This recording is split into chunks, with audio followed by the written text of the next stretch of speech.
Hey y'all, welcome back to my channel. So today we are going to be listening to Kendrick Lamar's To Pimp a Butterfly album. I know this one's been highly anticipated. I'm really excited. A lot of people have been hyping this one up a lot. Yeah, so I'm just really ready just to kind of get into it. All right, so first track is called Wesley's Theory.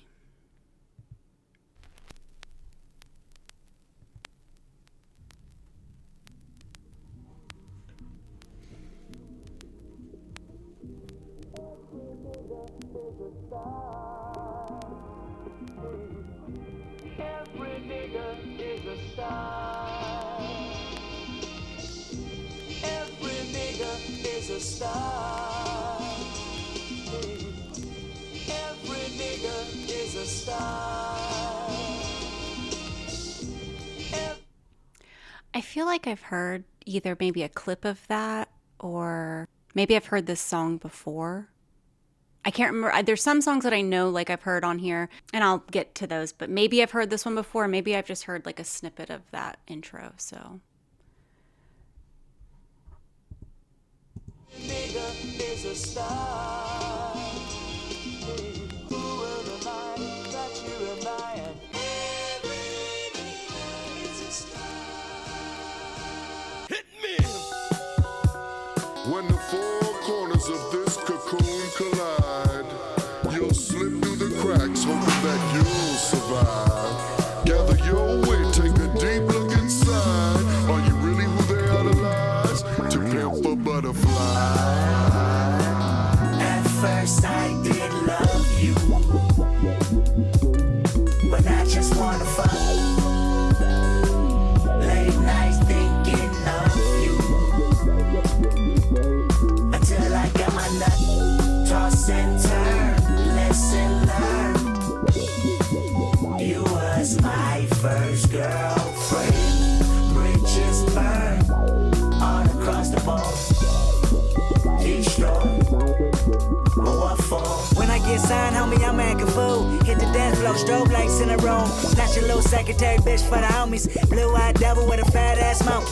I'ma buy a brand new Cuddy on Vows. Truck the hood up 2 times, deuce flow. Platinum on everything, platinum on wedding ring. Married to the game at a bad bitch shows. When I get signed, homie, I'ma buy a strap. Straight from the CIA, set it on my lap. Take a few M16s to the hood. Pass them all out on the block, what's good? I'ma put the cop to swap me by the White House. Republican run up, get socked out. Hit the press with a Cuban link on my neck. Uneducated, but I got $1 million check like that. We should never get. All right, yeah. I'm getting so like just drawn into that like funky bass that's happening throughout the song. I am really loving that. I'm having a hard time paying attention to the lyrics as much. So let's kind of scroll back a little bit. So when the four corners of this cocoon collide, so I'm assuming that's like related to the whole pimp a butterfly, because butterfly cocoon, you'll slip through the cracks, hoping that you'll survive. Yeah, a lot of us have really slipped through the cracks. Gather your wind, take a deep look inside. Are you really who they idolize? To pimp a butterfly. The song's called Wesley's Theory. Not sure who Wesley is. Maybe I'll figure that out. I have some thoughts maybe on what this could mean, but I don't want to speak too soon. Snatch your little secretary bitch for the homies. Blue-eyed devil with a fat-ass monkey. So 2 derogatory ways of referring to a white and a black person. Platinum, like going platinum musically, but platinum also in, like a ring, jewelry, married to the game, playing on wedding ring, buy a strap, M16s. I'm going to put the Compton swap, meet by the White House, Republican, get up, get socked out. I mean, I also sometimes want to, sock some Republicans. When did this album come out? 2015. So right at the end of Obama's term, and, well, we all know who came after that.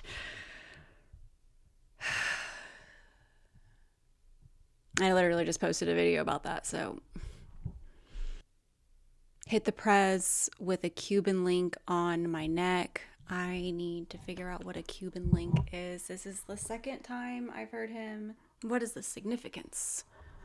Okay, there was a rapper named Cuban Link, but the chain is what I want. All right. Now I'm educated. I mean, I assumed it was like some sort of, obviously, chain. I can get that from context, but like the specific type of chain, what did it look like? I could have conjured up anything in my mind, and I wanted to make sure it was accurate. Uneducated, but I got $1 million check like that. Is Kendrick even uneducated? I'm pretty sure he's educated. I mean, he's a freaking Pulitzer-winning writer. He writes about some like real shit. I mean, could just be self-educated. If you're wondering why I'm using my phone to figure everything out, it's because I'm afraid of having too many windows open on my computer and this recording getting all fucked up. Nope, he's not college educated. I mean, he's high school educated and got straight A's, but I honestly thought he went to college. Incredibly impressive. All right, we're going to go back and keep listening. I'm going to get distracted again. I have not been paying attention to the lyrics for this song. I have been super sucked in by the music and the bass. I'ma put the cop to spot me by the White House. Republican run up, get socked out. Hit the press with a Cuban link on my neck. Uneducated, but I got $1 million check like that. We should never cave. We should never cave. Niggas money go back home. Money go back home. We should never cave. We should never cave. Niggas money go back home. Money go back home. Everybody get out. At first I did love you, but I just wanna fuck. Late nights thinking of you, until I get my love. Toss and turn, lesson learned. You was my first girlfriend, bridges burned all across the board. He's strong, but what for? Yo, what's up? It's Trey. Remember the first time you came out to the house? You said you wanted a spot like mine. But remember, anybody can get it. The hard part is keeping it, motherfucker. What you want? You a house, you a car, 40 acres and a mule, a piano, a guitar, anything. Say my name is Uncle Sam on your dog. Motherfucker, you can live at the mall. I know you're kind, that's why I'm kind. Don't have receipts, that's fine. Pay me later, wear those gaiters. Cliche and say fuck your haters. I can see the bottle in you, I can see the dollar in you. Little white lies, but there's no white collar in you. But it's whatever though, because I'm still following you. Because you make me live forever, baby. Count it all together, baby. They hit the register, make me feel better, baby. Your horoscope is a Gemini, 2 sides. So you better cop everything 2 times. 2 coats, 2 chains, 2 C-notes. Too much and enough, both we know. Christmas, tell them what's on your wish list. Get it all, you deserve it, Kendrick. And when you hit the White House, do you. But remember, you ain't passed economics in school. And everything you buy, Texas will deny. How Wesley sniped your ass before 35. Yeah, looking down is quite a drop. Looking good when you're on top. Okay. So I'm getting an idea of why it's called Wesley's theory. There's a lot. So back here, we should have never gave, these dudes money. Go back home, money, go back home. And then it repeats.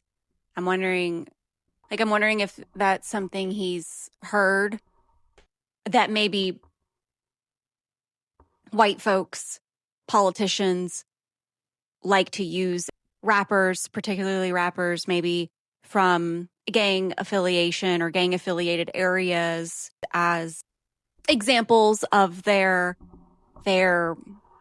racist rhetoric, especially when you're not even like considering context, historical context, cultural context.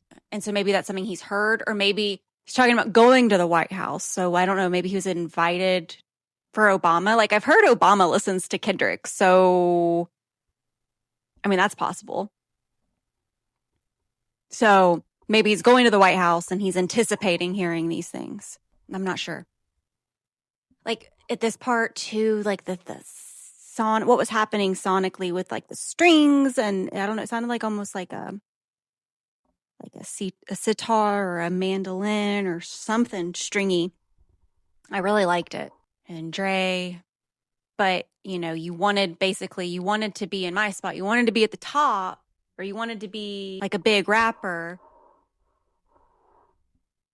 So you wanted a spot like mine, but remember, anybody can get it. The hard part is keeping it. And that's so true.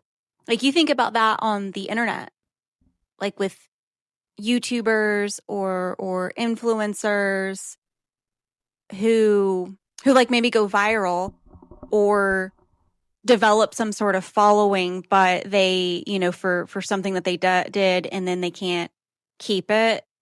So this is like the whole staying relevant and keep outdoing yourself. That is, that's very difficult. It's a lot of pressure. And in the age of the internet, where everything is like constant and constantly moving, that's really relevant, I think, especially now.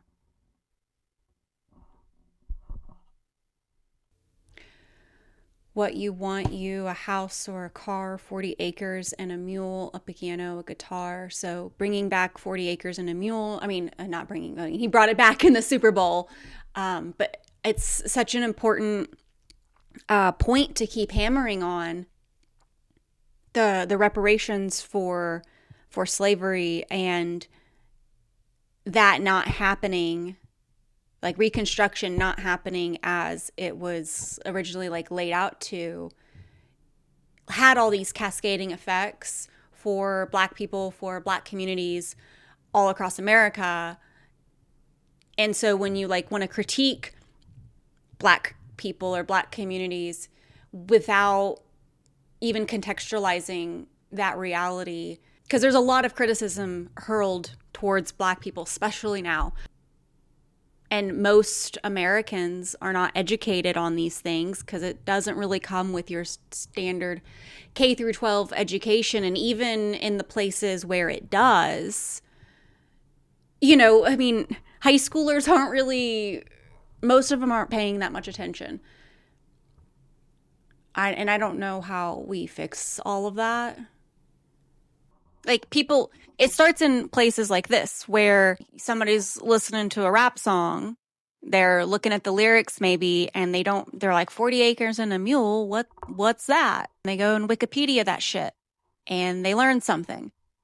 And maybe that's a step towards progress. So it's really good that he puts stuff like that in his lyrics, because even if it's just a fraction of people who seek out more research, that's a fraction more educated people in the population. So it's good. I really always appreciate when he incorporates like these real important talking points. Anything.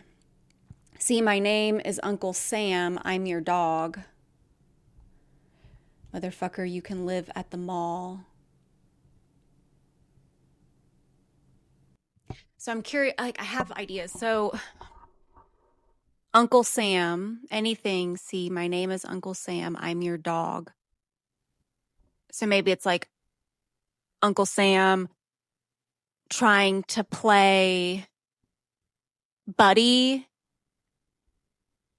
with Kendrick, maybe with Black people in general, especially with Obama being in office, and Obama was, a kind of a big letdown. But I think especially for Black people, because he became this, I talked about this in my, one of my other reactions. I can't remember which one. He became like this whole face of like hope and change. And I think Black people thought, okay, now we're going to feel real equality in this country. And I mean, that did not happen. In fact, I think the reaction, the racist reaction from a lot of like conservative people about Obama being elected president has been so extreme and so effective, unfortunately, that it's regressed us quite a bit in any kind of progress we had been making towards like racial equality and stuff. So maybe he sees this as like, because it's spelled just regular DOG, which, and I mean, correct me if I'm wrong in the comments, it's for like slang, black slang culture, whatever. It's normally like DAWG when I saw that in like other rap lyrics. So it's like he's trying to use the lingo, but like very white, right? You know, he's not doing a very good job of, because it's fake, it's pandering, you could say, maybe. Motherfucker, you can live at the mall. I could take that in a couple ways. So if I'm assuming this is like, let me hear it again. Anything, say my name is Uncle Sam on your dog. Motherfucker, you can live at the mall. I know you're kind. Okay, so yeah, You can that's live at the mall. Uncle Sam talking. It sounds like, if I'm right on this, I don't know. Correct me again. Like, it was all reactions. Give me the additional context. Correct me, or tell me your interpretations if you disagree, or if I've completely missed the mark on something. Because I'm coming from an outsider perspective here. But motherfucker, you can live at the mall. I can take that two ways, especially if it's coming from like the Uncle Sam government political figurehead. Live at the mall, capitalism, keep buying, keep consuming. We see this right now with like Target, Black people boycotting Target because of Target pandered to minorities, to Black people for their business.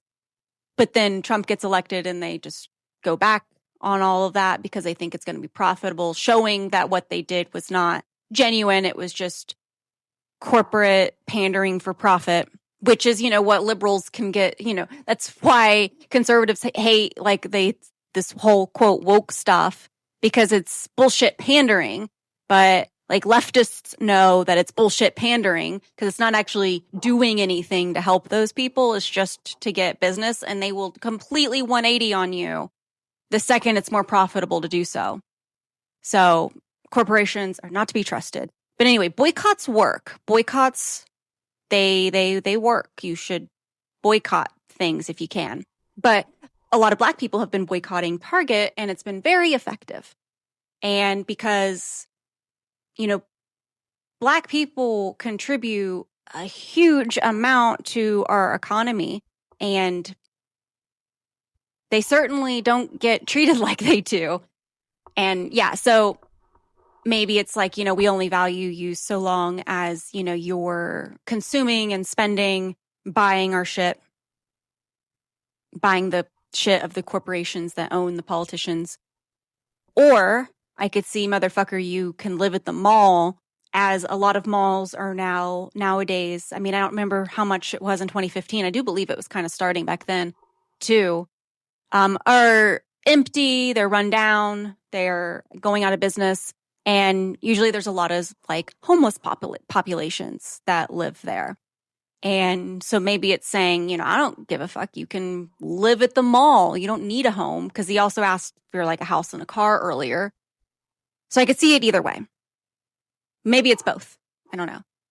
And then he says, I know you're kind. That's why I'm kind. Don't have receipts. Oh man, that's fine. So that could be taken a couple of ways too. Like if it's coming from like the political Uncle Sam figure, the I know you're kind, that's, a very derogatory way of referring to anybody, to say like a race of people is like you're kind, and try to just generalize them in a very negative way. And then maybe it's Kendrick responding like, that's why I'm kind. Like, I have to be on my best behavior because of that sort of mindset that you have. Or it could be Kendrick saying, I know you're kind. Like, I know you politicians, you people Uncle Sam, you're not to be trusted, so that's why I'm kind. I could see it could be either way. Don't have receipts. Oh man, that's fine. Pay me later. Wear those gaiters. So that could be like, don't have receipts to Uncle Sam. Like, there isn't proof of you actually like giving a shit about Black people, about poor people, about any marginalized community, really. And they're just kind of saying, oh man, that's fine, I guess, because what are you going to do? Or it could be like Uncle Sam saying, don't have receipts. And then like, pay me later, wear those gaiters makes me think of like the payday, like advance loans, the horrible short-term loans that were going around right before the 2008 crash. And like the use of like Americans using a lot of like credit cards to kind of give off the illusion of wealth or luxury when that doesn't actually exist for them. I don't know. I have a lot of ideas, and I can already see I've been recording for 25 minutes, so this is going to be a long one. I might have to break this up into 2 parts, just considering I'm doing this on a weekday, not a weekend, because I had food poisoning over the weekend, so I am off schedule. Fucker, you can live at the mall. I know you're kind. That's why I'm kind. Don't have receipts. Oh man, that's fine. Pay me later. Wear those gaiters. Cliche and say fuck your haters. I can see the bottle in you. I can see the dollar in you. Little white lies, but there's no white collar in you. But it's whatever though, because I'm still following you. Because you make me live forever, baby. Count it all together, baby. They hit the register and make me feel better, baby. Your horoscope is a Gemini, 2 sides. So you better cop everything 2 times. 2 hoops, 2 chains, 2 C-notes, 2... Okay, so we already heard this, and I wanted to talk about this, but I had forgotten because we went back so far. So it's somebody outside talking to Kendrick. Little white lies, but it's no white collar in you. So you're not cut out for white collar work. That's super relatable. But it's whatever though, because I'm still following you. Like, you can get away with not being cut out for white collar work and still live, a higher quality of life, especially like socioeconomically, if like you can amass a large following, whether that's through art or through just being like an influencer or a political figure. Like, if you can have a lot of people that follow you and you're an influential person, that generally in a capitalist society that values that makes things better, easier. One of the reasons why like a lot of rappers and sports people strive for that, because that's the ticket. That's the ticket out. Your horoscope is Gemini, 2 sides, because the 2 faces of Gemini, and I know that's something he's referred to in other songs as well. 2 hoops, 2 chains, 2 C-notes. Too much and enough, both we know. Christmas, tell them what's on your wish list. Get it all, you deserve it, Kendrick. And when you hit the White House, do you? But remember, you ain't passed economics in school. And everything you buy, taxes will deny. How Wesley sniped your ass before 35. Yeah, looking down is quite a drop. Looking good when you're on top. Better metaphors, leaving metaphors metaphysically in a state of euphoria. Look both ways before you cross my mind. We should never give. Niggas, money go back home. Money go back home. We should never give. Niggas, money go back home. Money go back home. And I'll Wesley snipe your ass before 35. So this could just be like a shout out to like Wesley Snipes, and then also like a play on his last name, Snipe, like a sniper, thinking he's going to get like assassinated or killed, maybe by the government in this particular song. I mean, he's alluded to this kind of feeling before in other songs of like dying, getting killed young. But I think in previous songs, it's been he's thinking gang violence, but with the political undertones of this song, maybe he's thinking, political assassination. But then I also think of Wesley Snipes being predominantly known for being in Blade, which, he's like killing vampires. So maybe, there's something to that, like talking about taxes. And so maybe it's like a little way of also hinting that maybe he thinks that the government or the system, the capitalist system that we've built or whatever it is like a vampiristic. I don't know if that's a word. This like consuming, like it's the blood. Maybe. I don't know. Maybe I'm reaching there. Looking down, it's quite a drop when you're, at the top. Yeah, like the higher you are, the further you fall. So maybe as he's feeling himself climb this ladder of success, he's a little afraid of actually falling and failing, because when you have that level of success, all your failure is very public. And so if you are going to get to that point, you have to have that sort of self-awareness, like, but then there's that anxiety that comes with that. Like, I don't want to fail, because if I fail, so many fucking people are going to know about it and be talking about it. I'm not going to be able to live that down. Yeah. So maybe just a little talking about the pressure of that. I like that. Look both ways before you cross my mind. I like that a lot. Yeah. This was a good song. I liked it. I loved the music of it. This generated a lot of thoughts on me. I've been like talking for 30 minutes. I'll cut some of it probably just for time's sake. All right.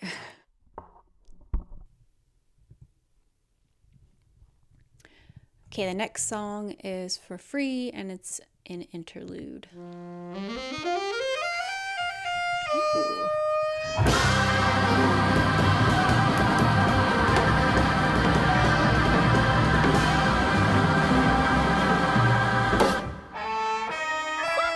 Motherfucker. You a hoe ass nigga. I don't know why you tryna go big, nigga. You ain't shit. Walking around like you God's gift to earth. Nigga, you ain't shit. You ain't even buy me no outfit for the 4th. I need that Brazilian wavy 28-inch. You playing. I shouldn't be fucking with you anyway. I need a baller ass, boss ass nigga. You's an off-brand ass nigga. Everybody know it. Your homies know it. Everybody fucking know. Fuck you, nigga. Don't call me no more. You don't know. You gon' lose on a good bitch. My other nigga is on. You off.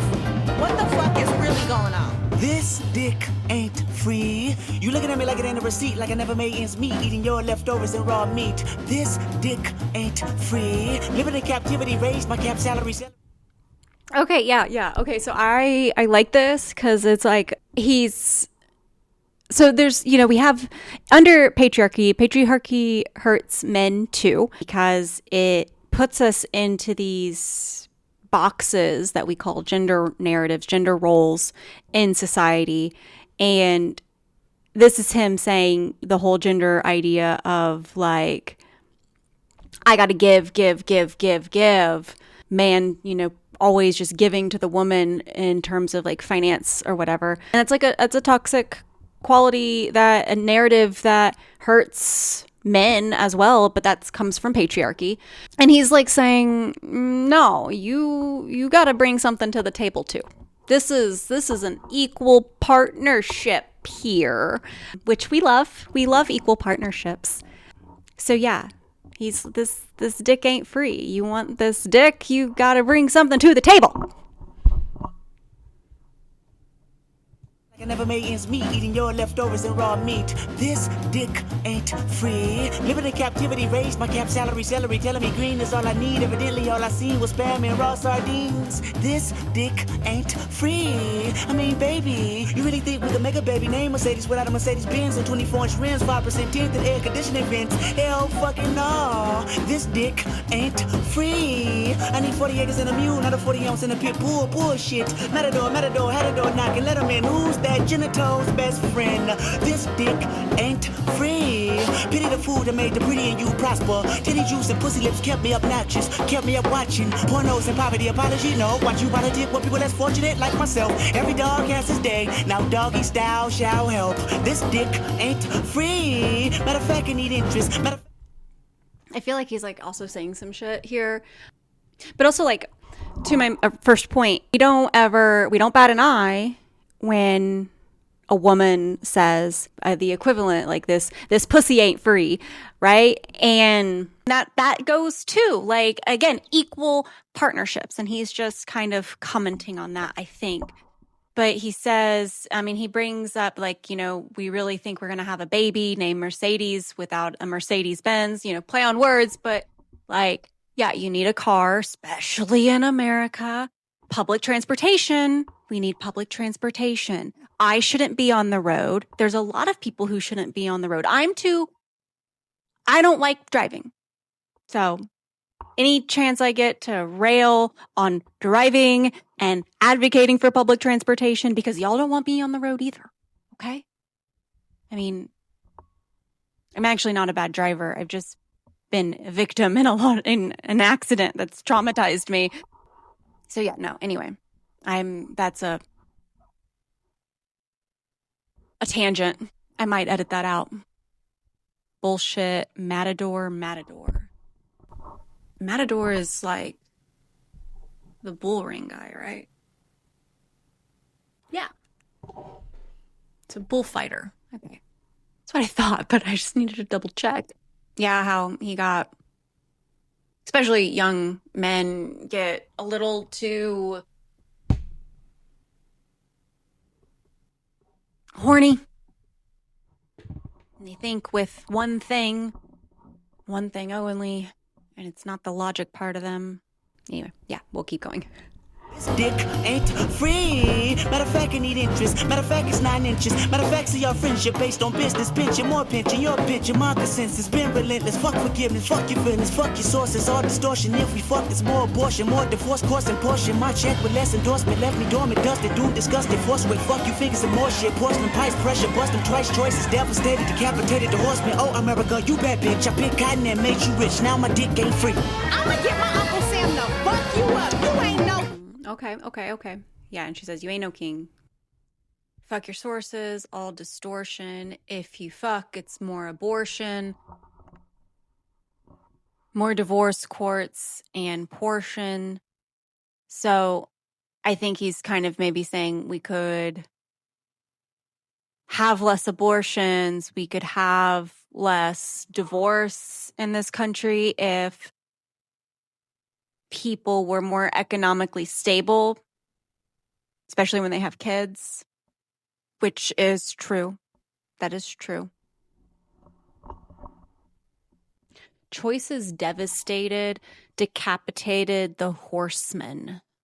That's a line that I could maybe spend a good deal of time dissecting. So when I hear choice, my first, of course, thought as a woman, especially living post Roe v. Wade, is that choice, right? And that has been devastated. But this is before Roe v. Wade was overturned. So, but I mean, there was already a lot of talk of that with Donald Trump running for re-election, which was happening in the very next year. So he's already, they were already gearing up, talking probably in the media when this album came out. So maybe it is that. It could be choice as in elections. We live in a very broken two-party system, which I'm actually going to be doing a video on elections. That's going to be pretty informative. It's going to have some of my opinions, but it's also going to have like a lot of just like really good academic research on different electoral systems and democratic systems around the world, and maybe what we could learn from that. So stay tuned for that sometime. So maybe he's talking about elections, the two-party system, the sort of first past the post system is kind of what it's called that we have, that elects based not on a majority, but on a plurality. And you're often faced with the choice, especially like in the big national, like presidential election, of like a lesser of two evils. And I don't know if I don't think we'd sealed the nominees yet. So maybe he's just predicting when this album comes out. But I mean, yeah, if you look back at our last like several elections, the choices have not been great. Not been great. So maybe he's talking about that. Decapitated the horsemen. So I think of like the four horsemen, like the four horsemen of the apocalypse. So maybe he's saying that with our poor electoral choices presented to us, like we don't actually have any like real good choices. We are essentially like ushering in the apocalypse. Maybe I'm projecting my own feelings here. Yeah, I feel like I could spend a lot of time on this line because I feel like this is like just one line that has, I think, a lot of oomph behind it. Oh, America, you bad bitch. I picked cotton. That made you rich. Now my dick ain't free. Like, he's asserting himself like as a black man. He's saying, you're like, because it is true. Like, America's entire like wealth, the whole reason America has been able to establish itself as a very wealthy nation, the wealthiest nation, although I don't know how much longer that's going to last in the world, that is on the backs of black people in this country. It happened because of slavery. And we don't even want to acknowledge it. And we certainly haven't shown any kind of appreciation to, black people as a whole of that fact. Like we haven't. And so he's saying, no, I'm in a place now where I can, assert my value as a human being, as a black man. So I am. And so maybe this woman yelling at him because he's like, oh, America, you bad bitch. Like he's almost like anthropomorphizing her. I can say that word. I don't even know if anthropomorphizing her, America as a woman. And maybe that's like, I could go back and re-listen to the song and see like how that maybe is coming from like America's perspective, not just a woman's perspective. So, yeah, this is he even makes his interlude so damn dense that I could sit here and talk for 15 minutes. Okay, we're going to go right in. We're going to rewind and then just play right into the next song. I've heard the song. I like the song a lot. It's a good bop. I don't know if I've ever paid much attention to the lyrics beyond the chorus because I just get so sucked into like. So I will try to pay a lot more attention this time and see if I catch anything new. America, you bad bitch. I picked cotton and made you rich. Now my dick ain't free. I'ma get my Uncle Sam to fuck you up. You ain't no king. I got a bone to pick. I don't want you monkey mouth motherfucker sitting in my throne again. Hey, nigga, what's happening? Nigga, came back to the hood, nigga. I'm mad, but I ain't stressing. True free. Okay, yeah, now, like, I do remember all these lyrics, but now, like, just after listening to the first two tracks, like the I got a bone to pick, I don't want you monkey mouth motherfuckers sitting in my throne again. So I'm now, with the political context that I'm already now have gained from just the first two tracks, this song now is taking on a new meaning, or it didn't really have meaning much to me before, other than the fact that it was just a fucking bop. But now that's what he's hearing from like the Republicans. That's how he's feeling like the conservative backlash that I spoke about earlier to Obama being president, a black man being president, like has caused such an extreme reaction from the white Republican base. And they're going to try to do everything they can to make sure that never fucking happens again, because I guess they just can't stand the idea of equality. Even though like Obama was more of just like a status quo, same old shit, it's just he happened to also be black.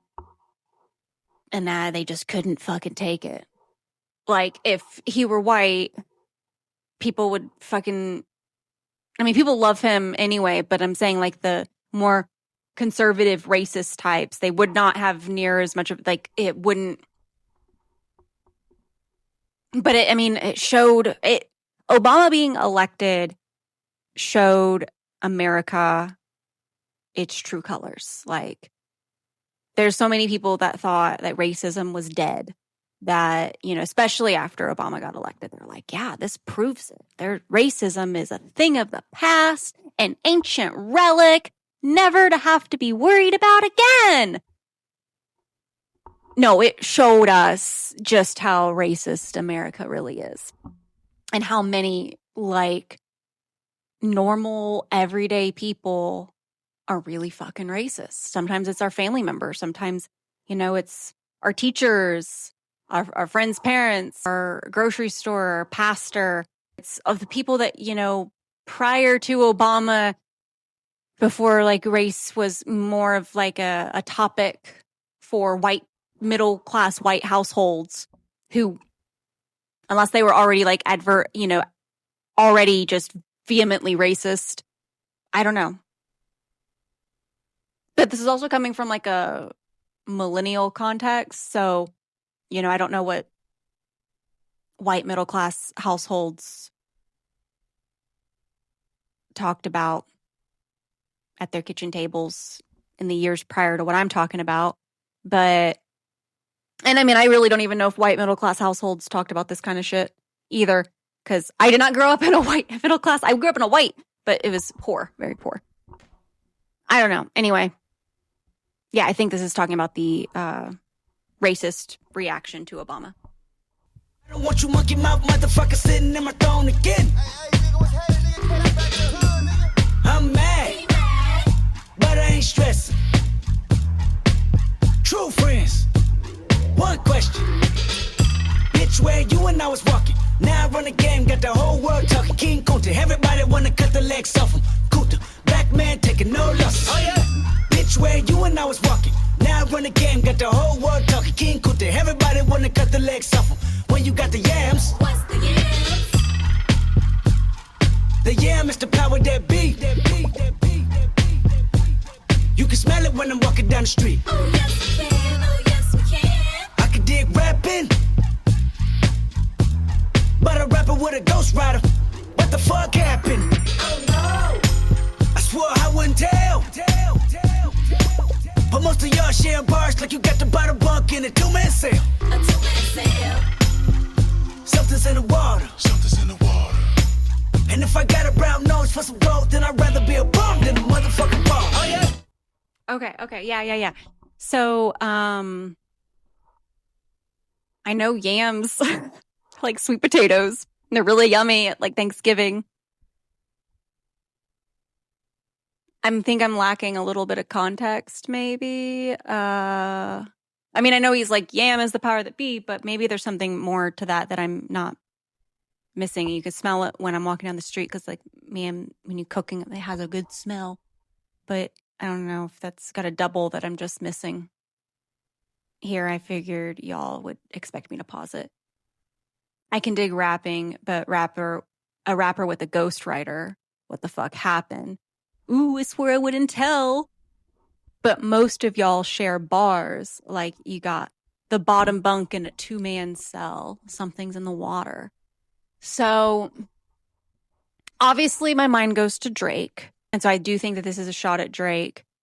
But he also says, you know, most of y'all, implying multiple share bars. So it's not, I don't think, you know, Drake's not being singled out here. He's just among he's in the group that's Kendrick is considering the problem. So y'all tell me who else is in this y'all sharing bars? Who else has ghostwriters or has been accused of having ghostwriters that Kendrick might be alluding to here besides Drake? Because I do think he is talking about Drake, but I also think he's talking about Drake and other people. And if I got a brown nose for some gold, then I'd rather be a bum than a motherfucking baller. Like, yes, hardcore relate. This is one of the, like, when he talked about before, like, about not being fit for white collar. I did, like, some corporate internships with, organizations, political organizations affiliated in DC. And as good as those, like, the organizations themselves, they're not bad. They do a lot of good. I don't have anything to criticize them for like their missions and the work that they're doing. But fuck, the corporate culture is soul sucking and it's culty. I mean, cult, right? But it's very culty. And I don't know if y'all haven't seen the show Severance on Apple TV, I highly, highly, highly, highly recommend that because it's amazing and it's really kind of gets at the creepy weirdness of corporate culture. By reaching 75% refinement on Sienna, you have earned for you and your fellow refiners a 5-minute music dance experience. Whoa, wow.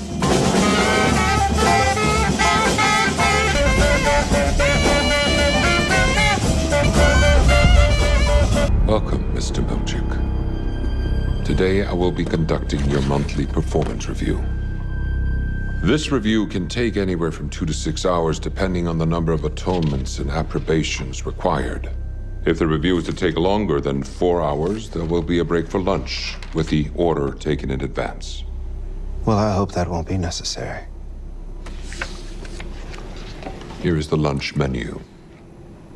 Sadly, there have been 3 contentions reported anonymously, which have been investigated and confirmed. Oh? 1.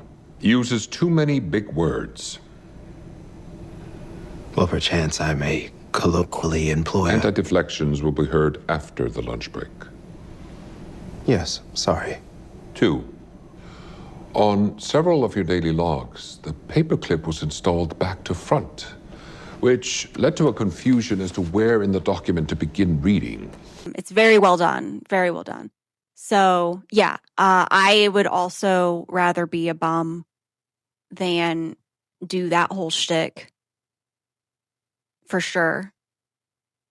I just I want to make a living and still be able to be authentic.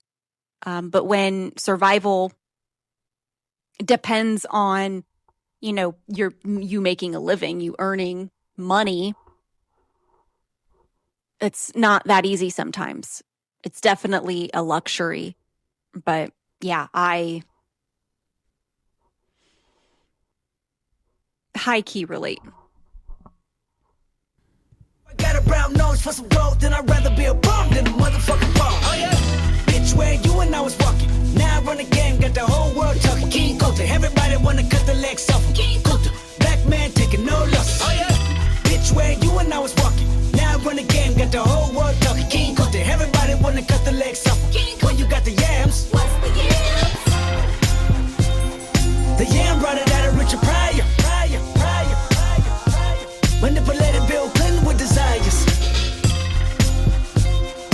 24/7, 365 days times 2. I was contemplating getting on stage just to go back to the hood, see my enemy and say, oh yeah, bitch, where you and I was walking. Now I run the game, got the whole world talking. King Kunta, everybody wanna cut the legs off. King Kunta, black man taking no losses. Oh yeah, bitch, where you and I was walking. Now I run. Okay, so the yam brought it out of Richard Pryor. So Richard Pryor was very successful, very prolific, sort of legendary comedian manipulated Bill Clinton with desires. So I also know Richard Pryor had a lot of women in his life. Maybe also like Bill Clinton. So maybe he's saying like the yam. And again, I don't know if I'm missing like a double here with yams. But like there's good and bad to it. Like you can be very successful and climb, but it can also lead to sort of maybe more degenerate, debaucherous behavior, perhaps. I'm not entirely sure on that. I feel like I might be missing something. Let me know. I'm really not sure. 24/7, 365 days times 2. I was contemplating getting on stage. So he spent 2 years contemplating performing again, or maybe he took a break, or maybe this is for the first time to like take that leap. To go back to the hood, see my enemy and say, oh yeah, bitch, where you and I was walking. Now I run again, got the whole world talking. King Kunta, everybody wanna cut the legs off. King Kunta, black man taking no losses. Oh yeah, bitch, where you and I was walking. Now I run again, got the whole world talking. King Kunta, everybody wanna cut the legs off. You goat mouth mammy fucker. I was gonna kill a couple rappers, but they did it to themselves. Everybody's suicidal, they didn't.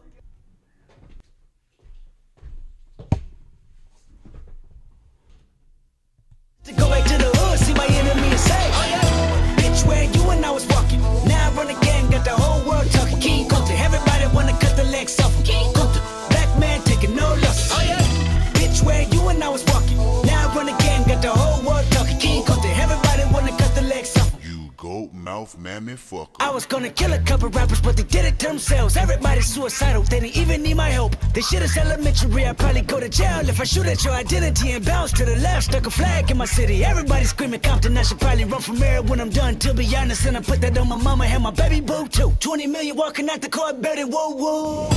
Oh yeah, fuck the judge, I made it past 25, and now I was a little nappy-headed nigga with the world behind him. Life ain't shit but a fat vagina, screaming, Annie, are you okay?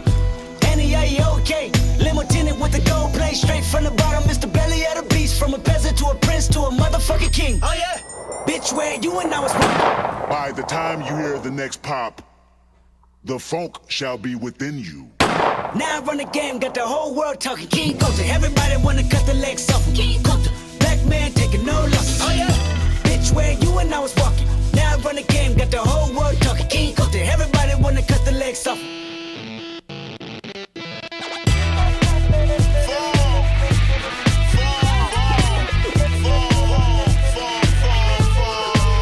Before we write out the funky end, it's going to kill a couple rappers, but they did it to themselves. Everybody's suicidal. They didn't even need my help. I mean, he later on did go to kill Drake. This shit is elementary. I'd probably go to jail if I shoot at your identity and bounce to the left. Like, is he trying to say, like, if he name drops somebody in particular? It's how I'm interpreting that, but I'm probably misinterpreting that. I should probably run for mayor when I'm done, to be honest. I mean, he probably would maybe win. Now I run the game, got the whole world talking. King Kunta, everybody wanna cut the legs off.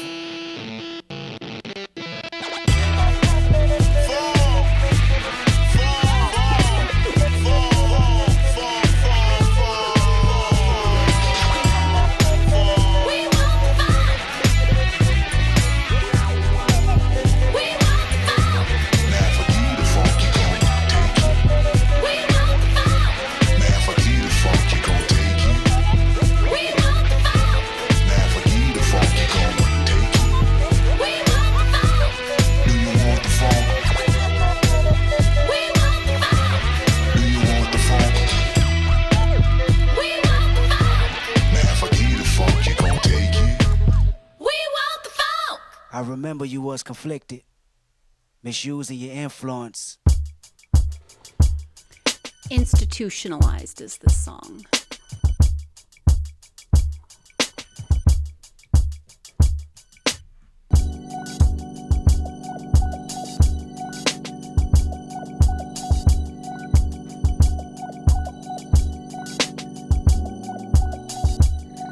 What money got to do with it? When when I don't know the full definition of a rap image. I'm trapped inside the ghetto and I ain't proud to admit it. Institutionalized, I keep running back for a visit. Hold up. Get it back. I said I'm trapped inside the ghetto and I ain't proud to admit it. Institutionalized, I can still kill me a nigga, so what? If I was the president, I'd pay my mama's rent, free my homies and them, bulletproof my Chevy doors, lay in the White House and get high, Lord. Whoever thought, Massa, take the chains off me. Okay, so I can already tell. I think this song's probably going to go pretty deep. When I don't know the full definition of a rap image, but that's a question. So I don't know who's asking that question. I really don't feel like it would be Kendrick asking that question. I'm trapped inside the ghetto and I ain't proud to admit it. Institutionalized, I keep running back for a visit. So I take that as like institutionalized, like being arrested and you keep going back because you keep like recidivism, because there's a huge correlation between crime and poverty. And we have all the data and all of the tools to fix that. It's a choice not to. And he brought up Bill Clinton in the other song. And so there was this program.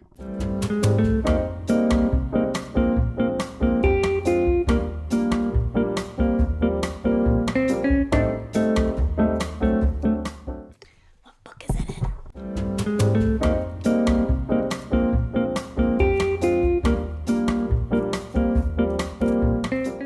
All right, I couldn't figure out which book it was in, but I finally found it. We were talking about recidivism. Okay, and Angela Davis's Are Prisons Obsolete? She talks about New York's Green Haven prison, and it had a college program within it. So in 1973, the New York State College near Green Haven began offering college-level courses, eventually established the infrastructure for an on-site four-year college program. The program thrived for 22 years. Some of the many prisoners who earned their degrees at Green Haven pursued postgraduate studies after their release. The program produced dedicated men who left prison and offered newly acquired knowledge and skills to their communities on the outside. In 1994, consistent with the general pattern of creating more prisons and more repression within all prisons, Congress took up the question of withdrawing college funding for inmates. The congressional debate concluded with a decision to add an amendment to the 1994 crime bill that eliminated all Pell Grants for prisoners, thus effectively defunding all higher educational programs. After 22 years, Marist College was compelled to terminate its program at Green Haven Prison. So yeah, we cut funding to prisons, correctional facilities, the funding that would help prevent any kind of recidivism. And then we wonder why there's a high rate of recidivism. And it's because economics and like the social safety net and crime, they all go hand in hand. They are correlated. If I was president, I'd pay my mama's rent, free my homies in them, bulletproof my Chevy doors. So just essentially like if I was president, I would, take care of my community or take care of my family. I would keep them safe, keep myself safe. Maybe smoke some weed.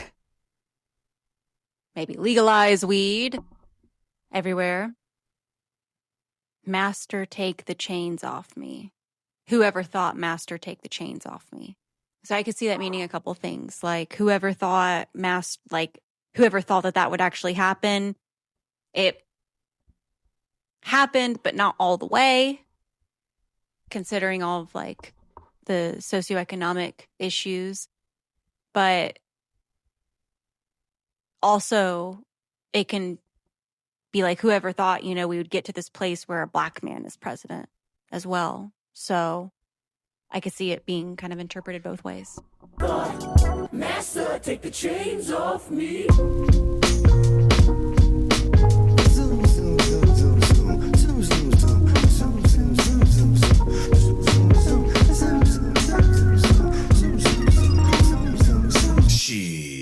Life to me like a box of chocolate. Quid pro quo, something for something, that's the obvious. Oh shit, flow so sick, don't you swallow it. Biting my style, you salmonella poison positive. I can just alleviate the rap industry politics. Milk the game up, never lactose intolerant. The last remainder, a real shit, you know the obvious. Me, scholarship, no, streets put me through colleges. Be all you can be, true, but the problem is a dream, only a dream. If work.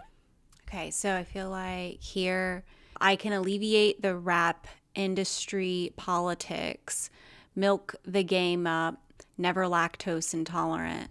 So I can read that two ways. It's I can alleviate the rap industry politics, like I can take on talking about politics since y'all won't. Apparently that's too much of a burden for y'all. I'll alleviate it and I'll milk that shit up.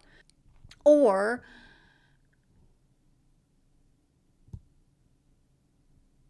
I can just alleviate the rap industry politics, like the actual like business industry politics. I can see it either way. Me, scholarship, no, streets put me through colleges. Essentially, I'm street smart. And then like the last remainder of real shit, you know, the obvious.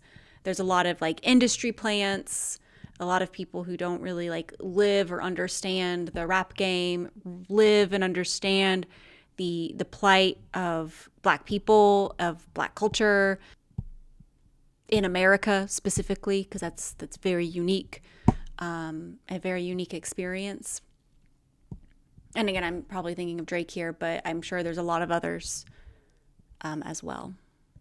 Scholarship, no, streets put me through colleges. Be all you can be, true, but the problem is a dream, only a dream. If work, don't follow it. Remind me of the homies that used to know me, now follow this. I tell you my hypothesis, I'm probably just way too loyal. K-Dizzle would do it for you. My niggas think I'm a god. Truthfully, all of them spoil. Usually you're never charged, but something came over you once I took you to them fucking BET Awards. You looking at artists like they're harvests. So many rollies around you and you want all of them. Okay. BET Awards 2014, 2015. Is that what I got to Google now? What's this album? March 16th. Yeah, okay. That wouldn't be it. Okay, so I looked up 2013, 2014, and 2015 was after this, so it doesn't, unless we're talking about him being prophetic. He did win in 2015, right after this album. But in 2013, he won Best Male Hip Hop Artist, beating out 2 Chainz, A$AP Rocky, Drake, and Future. He also won Best New Artist, beating out Azalea Banks, Joey Badass, Trinidad James, and The Weeknd. He won Best Collaboration with Drake and 2 Chainz. And then Drake beat him in the Coca-Cola Viewer's Choice song. But in 2014, Drake beat Kendrick in Best Male Hip Hop Artist. So maybe he's referring to something like that. I mean, I don't know. Something came over you once I took you to the fucking BET Awards. I mean, and maybe he's talking about like a person he took to accompany him to the BET Awards as like a guest. But I don't know. I don't know what happened there. But he is talking about also spoiling his friends. And so maybe he took one of his friends to the BET Awards and they let it get to their head or something. Dream's only a dream if work don't follow it. That's true. You have to put in the work. You have to. It doesn't matter how talented you are. If you don't put in the work, you'll go nowhere. Especially if you're starting at like ground zero. You don't have any network. You don't have any connections. You don't have any wealth, any status. You know, and you have to build all that yourself. You have to put in that work. Something came over you once I took you to them fucking BET Awards. You looking at artists like the harvests. So many rollies around you and you want all of them. Somebody told me you thinking about snatching jewelry. I should've listened what my grandmama said to me. Shit don't change until you get up and wash your ass, nigga. Yeah, wash your asses, please. But here, somebody told me you thinking about snatching jewelry. Okay, so from the beef, I was thinking maybe it's about like Drake buying Pac's ring because he bought the ring before he bought the fake chain. I heard about that. So I don't know if that's been like a thing he'd been talking about or if he's just talking about someone else. And I don't know the context. Like I'm only pulling in from information that I have. So, and I know like I can genius it and I can always genius it after. But I do enjoy the dialogue. Like I'll do my own research, obviously, as much as I can. But when it comes to just like maybe the interpretation, because I've also seen genius be wrong, at least about like other genres. And I also like the dialogue that I get in the comments from y'all, like hearing y'all's perspective. I don't know. I like it. Somebody told me you thinking about snatching jewelry. I should've listened what my grandmama said to me. Shit don't change until you get up and wash your ass, nigga. Shit don't change until you get up and wash your ass. Boy, shit don't change till you get up and wash your ass, nigga. Oh, now, slow down. Once upon a time in a city so divine called West Side Compton, there stood a little nigga, he was 5 foot something. God bless the kid, took his homies to the show and this is what they said. Fuck am I supposed to do when I'm looking at walking licks? The constant big money talk about the mention and foreign whips. The private jets and passport, presidential glass for gold models giving up the ass for Instagram flick, sucking dick. Fuck is this? One more sucker waving with a fleshy wrist. My defense mechanism tell me to get him quickly because he got it. It's a recession, then why the fuck he ain't king of diamonds? No more living, boy, meet my 4-4. When I see him with the bird diem on the floor. Now Kendrick know they your co-workers, but this gon' take a lot for this pistol go cold turkey. Now I can watch his watch on the TV and be okay, but see I'm on the clock once that watch landing in LA. Remember still from the rich and giving it back to the poor. Well, that's me at these awards. I guess my grandmama was warning the boy. She said, Shit don't change. Okay, so that part was interesting to me. The constant big money talk about mansions and foreign whips, private jets and passports, presidential glass floor, gold bottles, gold models, sniffing up the ass for Instagram flicks, suck a dick, fuck is this. So I think he's talking about like the music industry and the glorification of like obscene wealth, especially when like your communities are poor. And then Instagram flicks, suck a dick, fuck is this, one more suck away from waving flashy wrist. So I'm wondering if this is like a Diddy sort of thing where, you know, rappers have to do sexual favors regardless, you know, for Diddy, regardless if they're actually like gay or not or have any of that sexuality in them. They have to do it to get ahead. So like suck a dick, one more suck from a flashy wrist. Like I'll finally get that gold, that Rolex or whatever. I just got to suck this dude's dick. I don't know. Like that's what I'm getting out of these lyrics. Like the criticism, being critical of that. He's aware of it, but he's not directly calling it out. He's not snitching nonetheless. He's like subtly saying, hey, there's some weird shit going on. My defense mechanism tell me to get him quickly because he got it. It's the recession, then why the fuck is he the king of diamonds? Yeah, like when we're in a recession, when we're in, you know, economic crisis, people are gonna, when you're really rich, people are gonna look at you sideways like you're out of touch.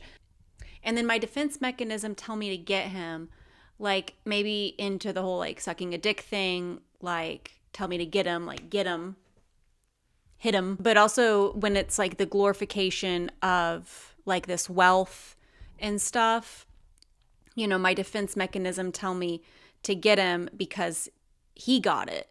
Like, let me do it because he's doing it. Let me follow that peer pressure, because that's something he's talked about in another album too, is peer pressure. So I don't know. I think it could be taken a couple ways. No more living poor, meet my 44, 44 being a gun. When I see him, put the per diem on the floor. Now, Kendrick, know they're your coworkers, but it's going to take a lot for this pistol to go cold turkey. So coworkers being like fellow rappers,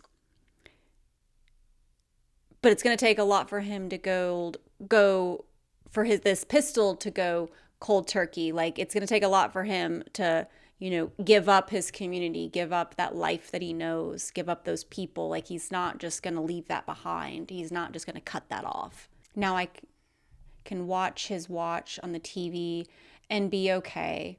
But see, I'm on the clock once that watch landing in LA. So I don't know whose watch he's talking about. Who's got a watch? Apparently Drake has a huge watch collection. I didn't know if maybe he bought a watch of significance. I don't know who else Kendrick beefs with. The only one I really know about is Drake. So I don't know who else he might have beef with. Like, especially at this point in time. But he's fine seeing that watch on the TV, but if that watch lands in LA, he's clocking it.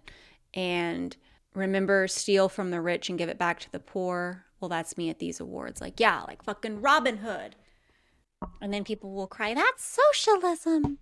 But they love a good, dystopian feel-good story where the people themselves are enacting socialism. They just don't want their government to do it, even though they pay taxes into that government. Whatever. Okay. Guess my grandmama was warning the boy. She said, Shit don't change until you get up and wash your ass, nigga.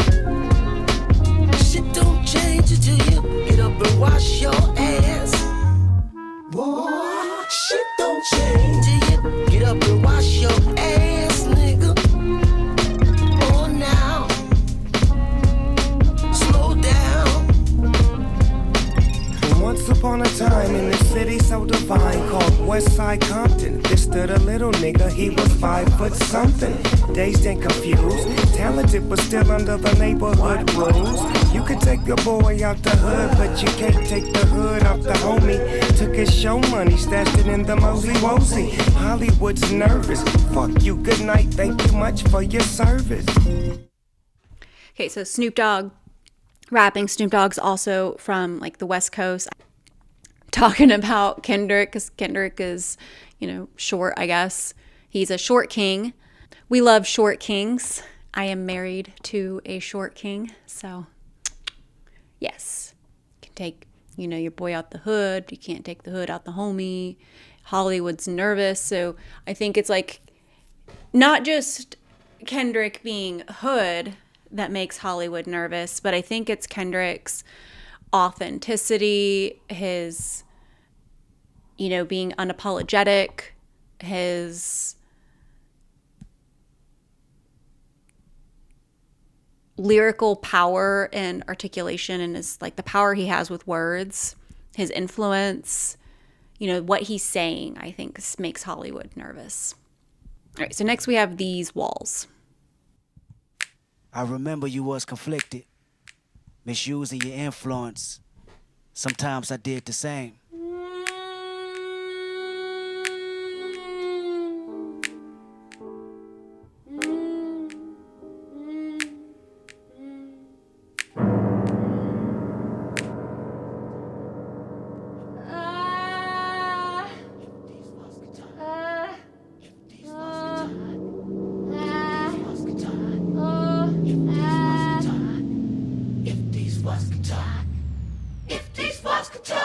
Sex.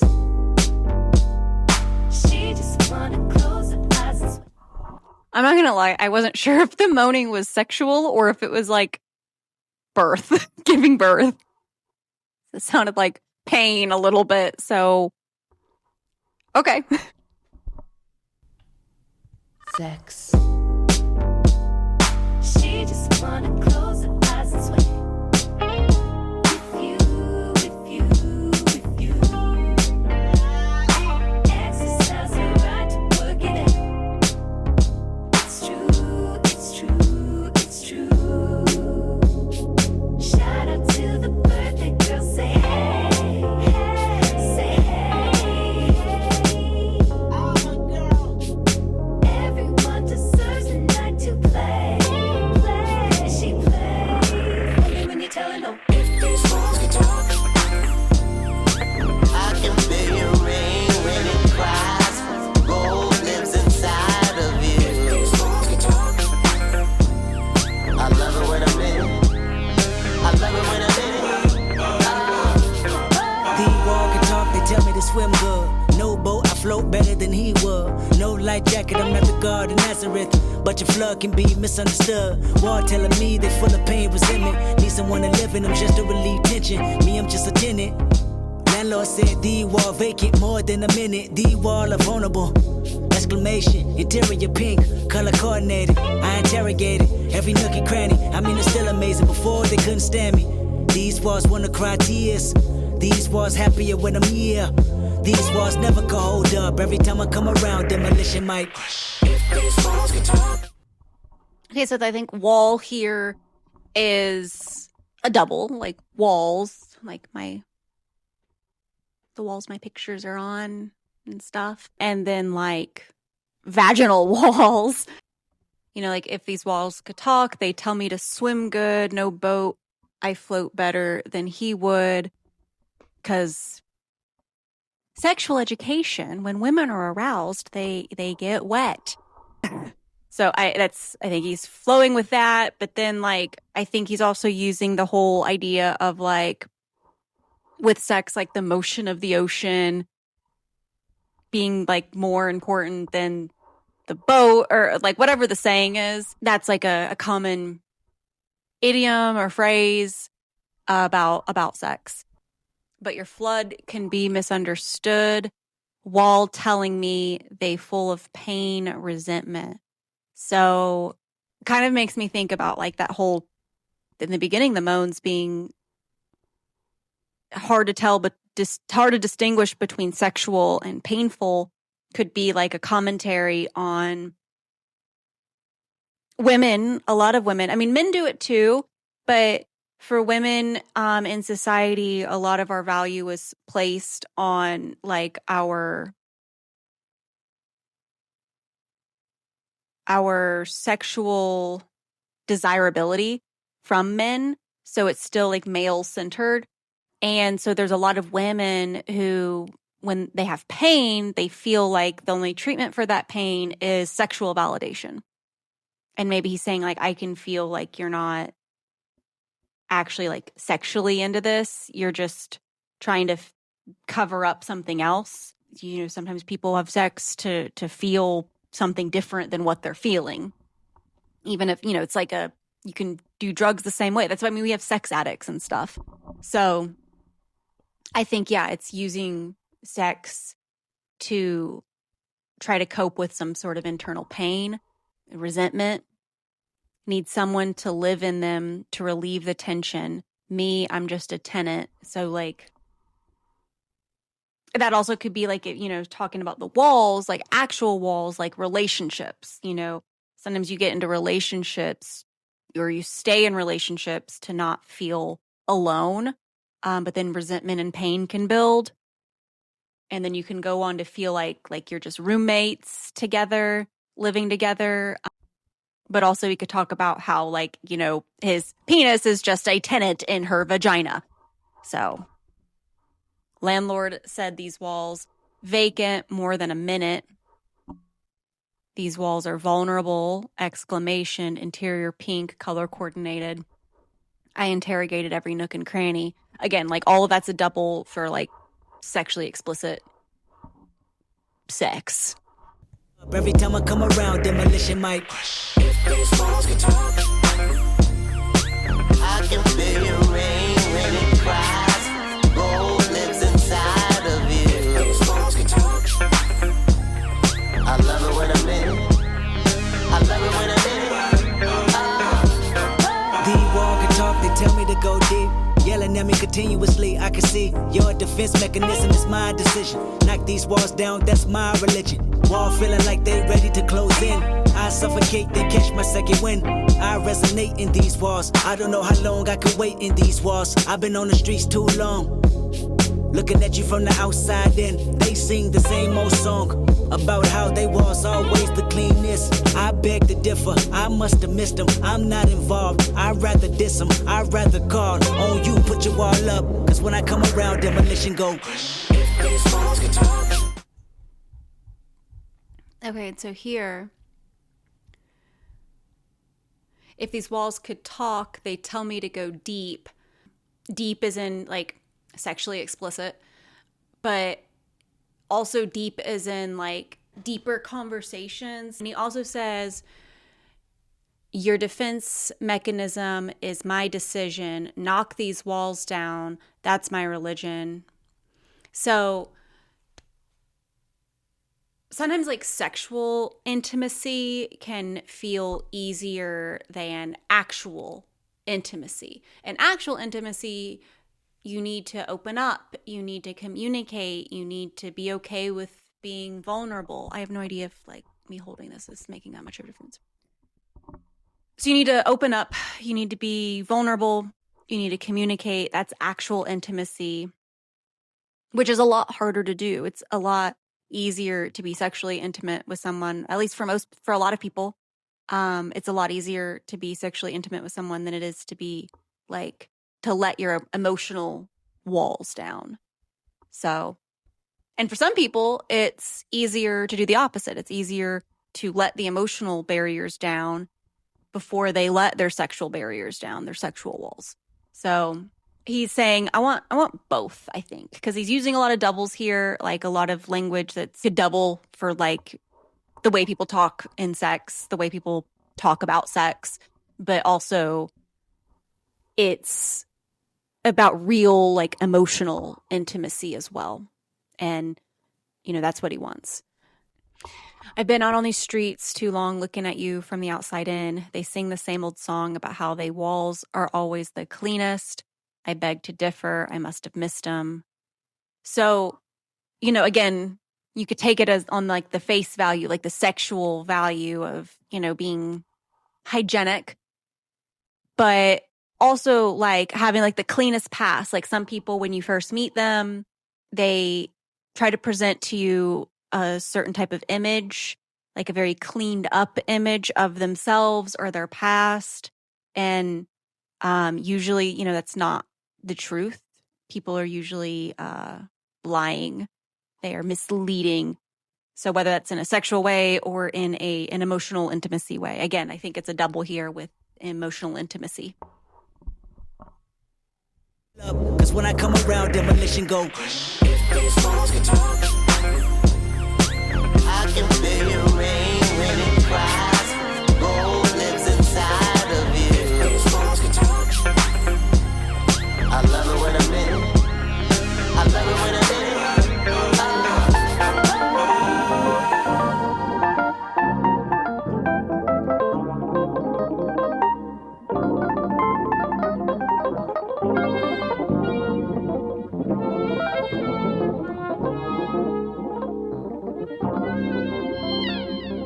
If your walls can talk, they tell you it's too late. Your destiny accepted, your fate. Build accessories and stash them on the yard. Take the recipe, the Bible, and God. Wall telling you that commissary is low. Race wars happening, no calling CO. No calling your mother to save you. Homies to say you're reputable, not acceptable. Your behavior sent me to board like a killer that turned snitch. Walls is telling me you're a bitch. You pray for pills, hoping the warden would afford them. That sentence so important. Walls telling you to listen and sing about me. Retaliation is strong, you even dream about me. Kill my homeboy and God spared your life. Dumb criminal got indicted same night. So when you play the song, rewind the first verse. About me abusing my power so you can hurt. About me and her in the shower whenever she horny. About me and her in the after hours of the morning. About her baby daddy currently serving life. And how she think about you until we meet up at night. About the only girl cared about you when you asked her. And how she fucking on a famous rapper. Walls can talk.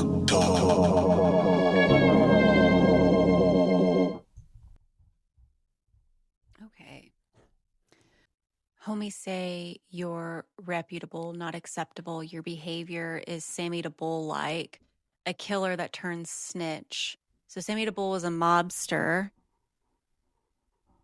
I'm guessing maybe he was also a killer that turned snitched. I don't know if he's referring to like maybe a specific rapper or something here. Or maybe you pray for appeals hoping the warden could afford them. But like praying, and maybe the warden's like God. The last sentence is so important. But sentence also in like a prison sentence. Walls telling you, listen to Sing About Me, which is from Good Kid, Mad City. Die in a thirst. Sing about me, you die in a thirst. Retaliation is strong. You even dream about me. Killed my homeboy and God spared your life. Dumb criminal got indicted same night. So he's talking about that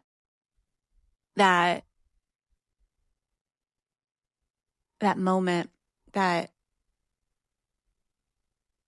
basically that day that Good Kid, Mad City is about, you know, that what happened, he lost his friend. And so the guy that shot his friend is in jail. That's how I'm interpreting this. He's saying, you need to listen to this song. You need to listen to my music. And then I guess like he's got his girl maybe as well while he's in jail. And how she fucking on a famous rapper. So, see, I've always thought fucking on meant like cheating on, you know, like behind someone's back. So I don't know if this person then he's talking about is a famous rapper. But it could just be I'm misinterpreting it, and he's just saying like you're in jail and your girl's fucking a famous rapper, that being me, Kendrick Lamar, the famous rapper. And then so the walls could be, you know, her walls coming down emotionally and sexually for Kendrick while the other guy's in jail, or it could be like the jail walls talking to him, this guy he's talking about. I feel like there's a lot more here that I'm missing. But yeah, that's what I'm getting so far. I feel like this song will need another listen or two before I fully digest it. Walls can talk.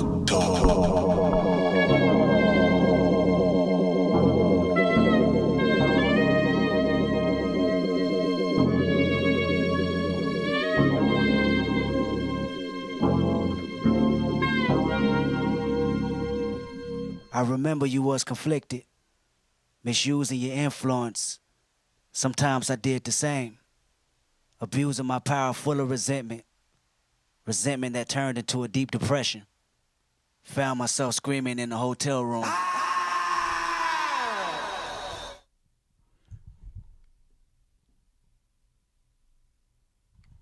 And then it makes me wonder if he's like in that last bit, you know, you were conflicted, building resentment. So I don't know if he's talking about himself, like conflicted between the industry and all that fucked up shit and where he's from and all that fucked up shit. And then his true self, or maybe where he wants to be ideally. Or he could talking about the conflict, you know, in politics or race or both. Or he could talk about another rapper who maybe came from where Kendrick, like a similar come up like Kendrick, but who did not make the right decisions. He was conflicted also and chose wrong. And so Kendrick's trying to not do the same. I don't know. I feel like that could all be taken. And then I woke up screaming in a hotel room. I don't know if Kendrick's talking about something like personal or if he's talking about something else that happened. I feel like it's so specific but so vague. So it creates a lot of ideas for me. This next one is just called U, like the letter U.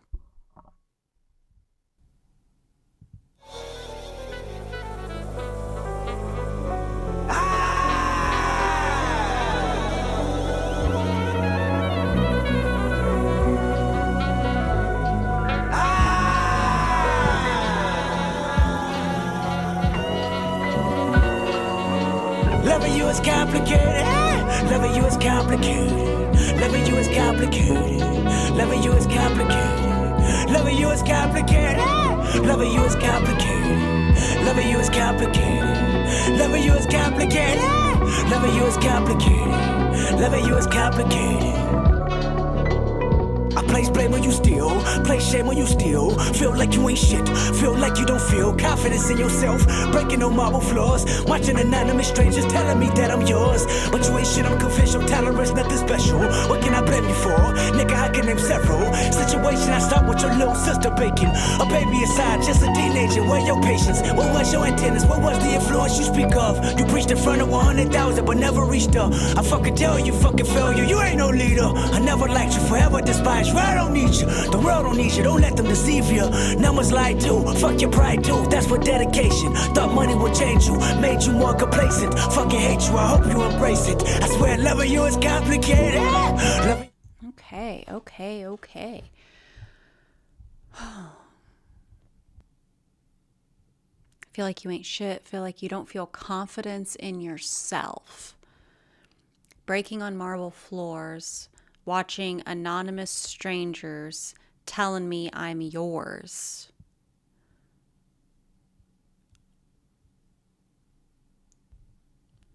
I'm not. Like, I can get this bit, but not watching anonymous strangers telling me I'm yours. But you ain't shit. I'm convinced your talent's nothing special. Situation had stopped with your little sister Bacon, a baby inside, just a teenager. Where's your patience? What's your intentions? Where is the influence you speak of? You preached in front of 100,000, but could never reach her. So you're a failure. You're not a leader. So he's calling someone out here. And he's calling someone out here, and I'm trying to not assume Drake, because I'm just trying to think of who else does Kendrick have beef with? Who else is Kendrick maybe criticizing here? Because he's clearly criticizing someone who is not using their platform, their influence to reach people in a meaningful way. They're not leading. He's saying that they're not talented, that they're not confident in themselves. I never liked you, forever despise you. I don't need you. The world don't need you. Don't let them deceive you. I also know that Drake is like kind of the one who brought Kendrick out, or at least from what I know, like on tour. I don't know, help promote him, because he was like super big at the time. That's what I got, at least from Josh Johnson's stand-up, the Kendrick Lamar stuff for white people. But then here, thought money would change you, made you more complacent. So it makes me think maybe not Drake, because from my understanding, Drake kind of already came from like an upper middle class background. Like he was never poor. So I feel like the person who he's talking about here is someone who actually started from the bottom and now they're here, not Drake's whole fake shit. So I don't know who we're talking about here, but also loving you is complicated. Like, so this is somebody that Kendrick has, or at least had, love for. Preached in front of 100,000 but never reached her.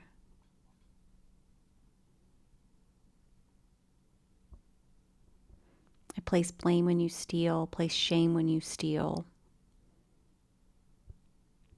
Then again, I think about Drake because he likes to like steal other people's songs, especially people who are signed underneath him. He likes to take them from him. Yeah, I have a lot of ideas. Maybe I need to keep listening. I'm just not sure. But he could be talking about multiple people. Like Kendrick does that. You know, he's vague and he can be talking about multiple people, and it's kind of like if the shoe fits type of deal. So maybe that's it. Maybe there are some Drake things in there, but maybe there's some other people in there that he's also talking to, and it's like all of y'all kind of thing. I'm not sure. I'll keep listening. Maybe it'll become clearer. Fucking hate you, I hope you embrace it. I swear loving you is complicated. Loving you is complicated. Loving you is complicated. Loving you is complicated. Loving you is complicated. Loving you is complicated. Loving you is complicated. Loving you is complicated. Loving you is complicated. Loving you, not loving you. 100 proof. I can feel your vibe and recognize that you're ashamed of me. Yes, I hate you too.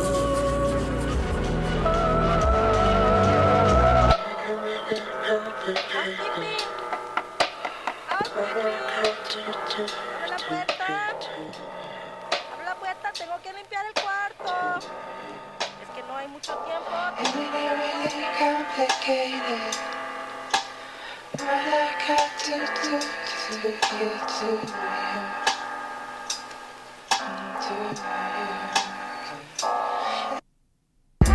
You the reason why mama and them leaving. No, you ain't shit. You say you love them. I know you.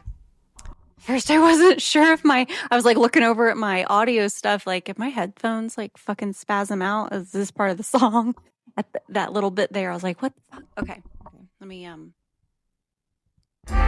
the reason why mama and them leaving. No, you ain't shit. You say you love them. I know you don't mean it. I know you irresponsible, selfish. You deny you can't help it. Your trials and tribulations are burden. Everyone felt it. Everyone heard it. Multiple shots, corners crying out. You was deserted. Where was your antennas again? Where was your presence? Where was your support that you pretend? You ain't no brother. You ain't no disciple. You ain't no friend. A friend never leave Compton for profit or leave his best friend, little brother. You promised you watch him before they shot him. Where was your antennas? On the road.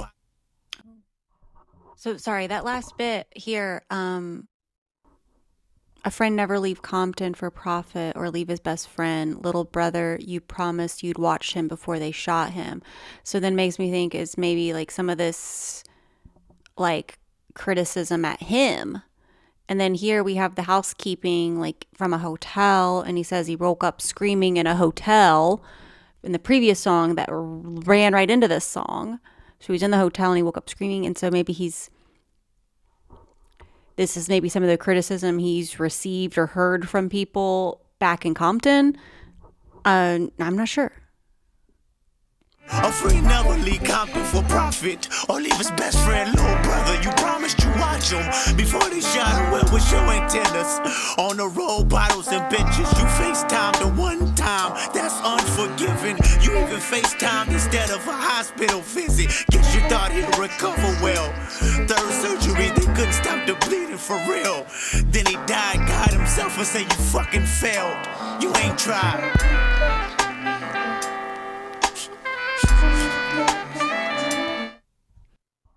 So maybe a little PTSD and survivor's guilt he might be feeling. It sounds like. Which is sad and understandable if that's the case, but it's what it's sounding like to me right now.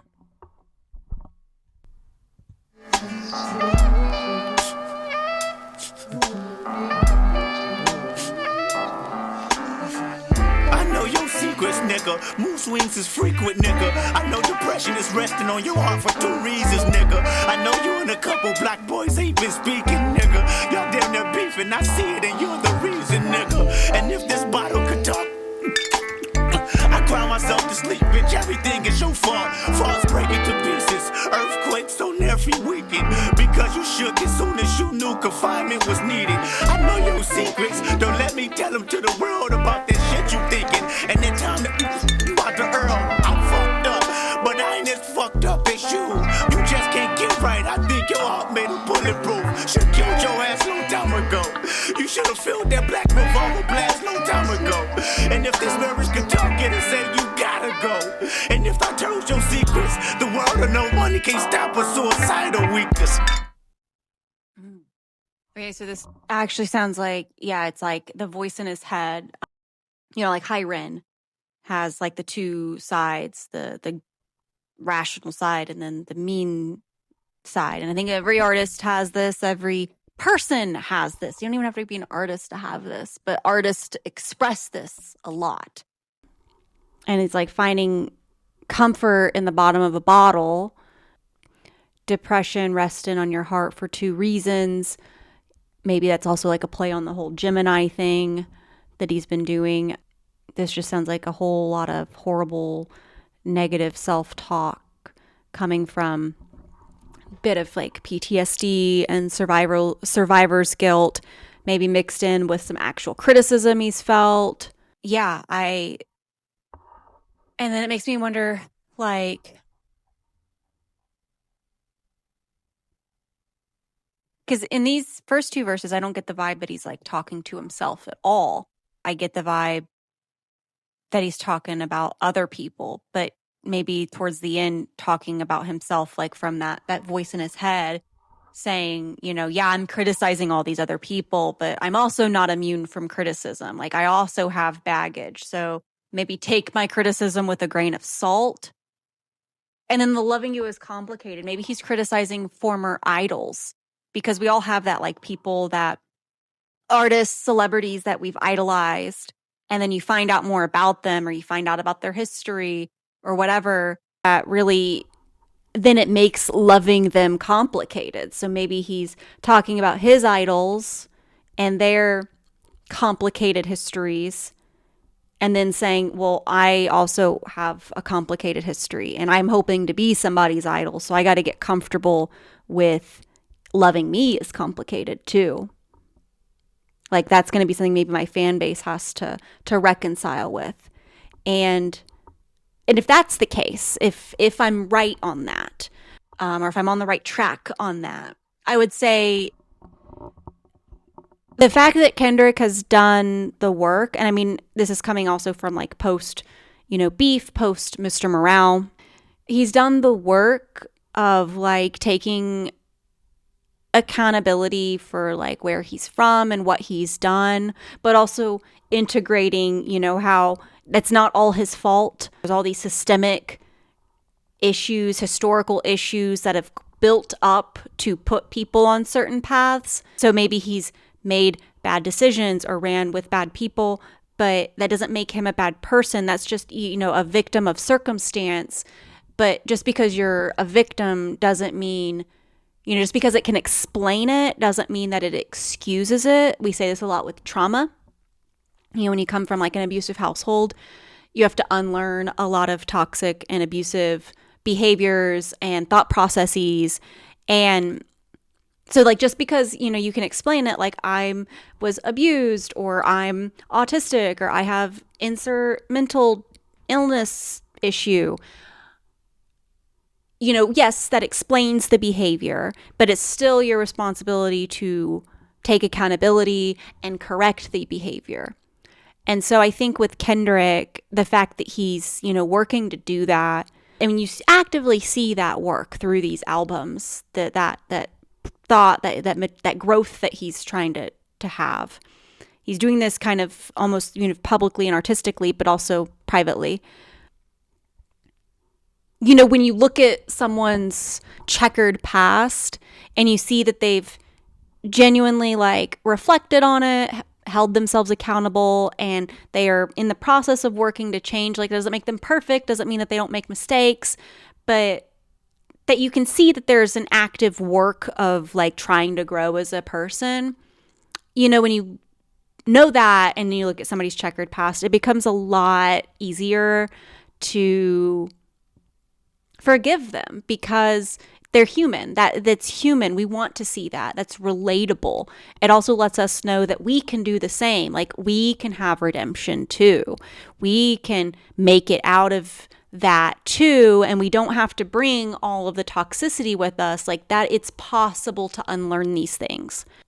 It's possible to acknowledge these things and integrate these things into us. It's a lot of work, but it's certainly possible and it's commendable. So if that's the case, like if he's looking at these past artists, you know, who maybe he has a complicated relationship with because of their antics, you know, I think that's reasonable if they haven't had any kind of like accountability or growth about those antics.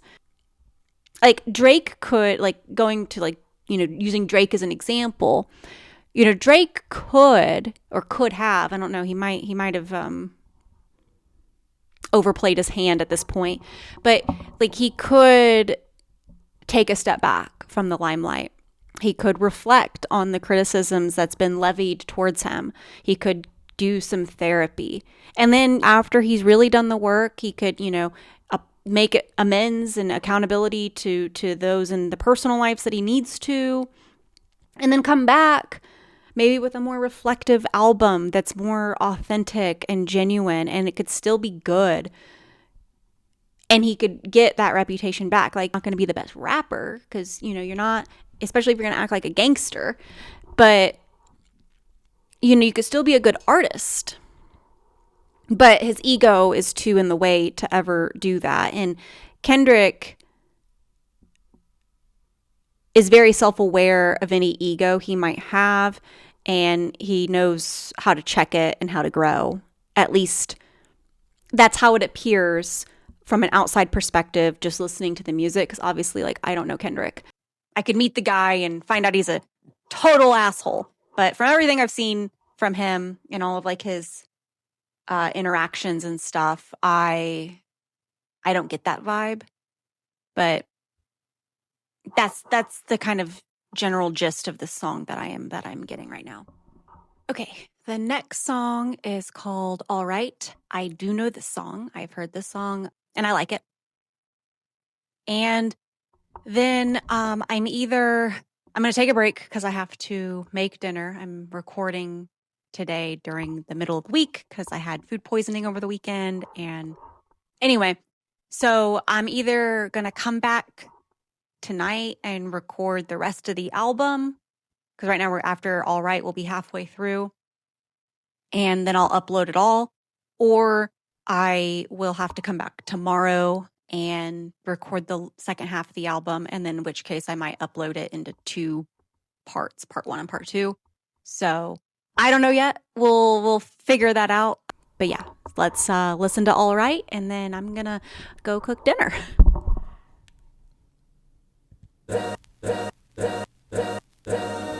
All's my life I has to fight, nigga. All's my life hard times like, yeah. Bad trips like, yeah. Nazareth, I'm fucked up, homie, you fucked up. But if God got us, then we gon' be alright. Nigga, we gon' be alright. Nigga, we gon' be alright. We gon' be alright. Do you hear me? Do you feel me? We gon' be alright. Nigga, we gon' be alright. Huh? We gon' be alright. Nigga, we gon' be alright. Do you hear me? Do you feel me? We gon' be alright.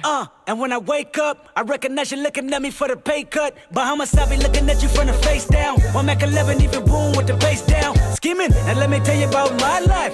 Painkillers only put me in the twilight. With pretty pussy and Benjamin is the highlight. Now tell my mama I love her, but this what I like. Lord knows, 20 of them in my Chevy. Tell them all to come and get me, reaping everything I sow. So my karma come in heaven, no preliminary hearings on my record. I'm a motherfucking gangster in silence for the record. Tell the world I know it's too late. Boys and girls, I think I've gone crazy. Trying to side my faces all day. Won't you please believe when I say, when you know we've been hurt, been down before.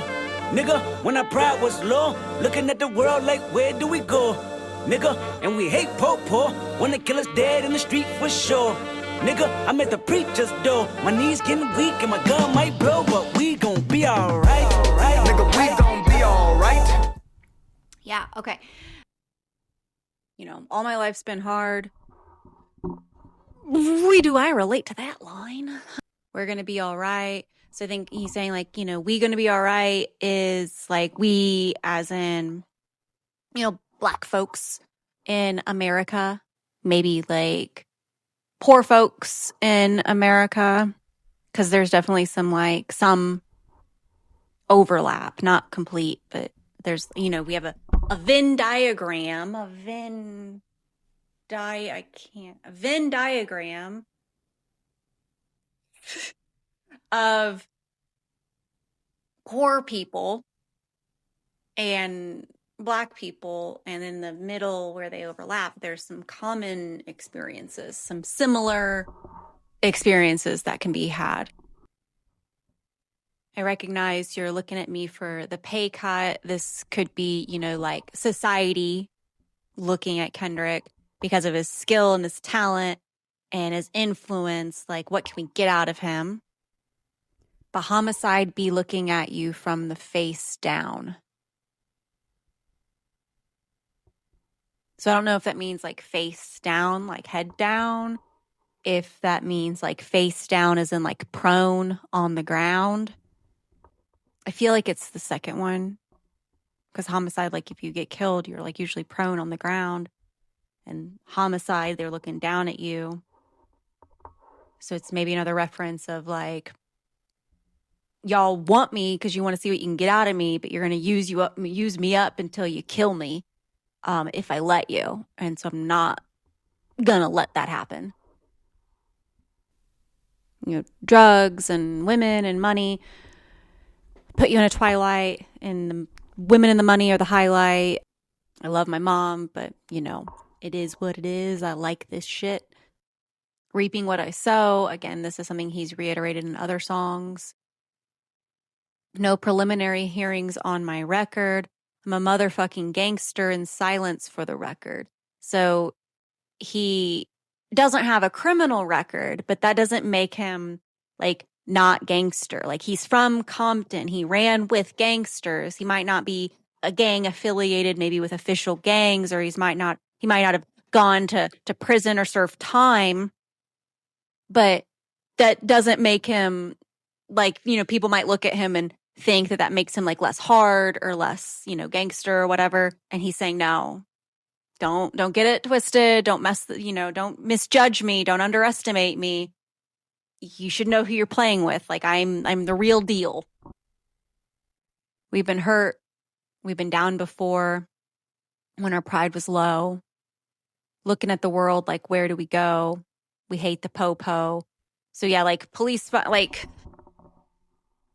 Black people in this country are extremely, extremely resilient. And they've had that resilience kind of built into their culture, into their communities. Like he talks about some of the issues that have, come from the socioeconomic policies and the historical things that, that built this country at the expense of Black people and Black communities.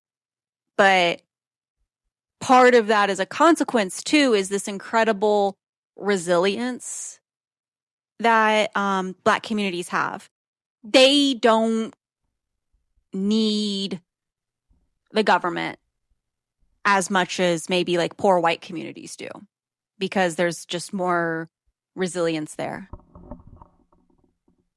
We hate the po-po, want to kill us dead in the streets for show. So it'd be like for sure, but also faux show, like for show.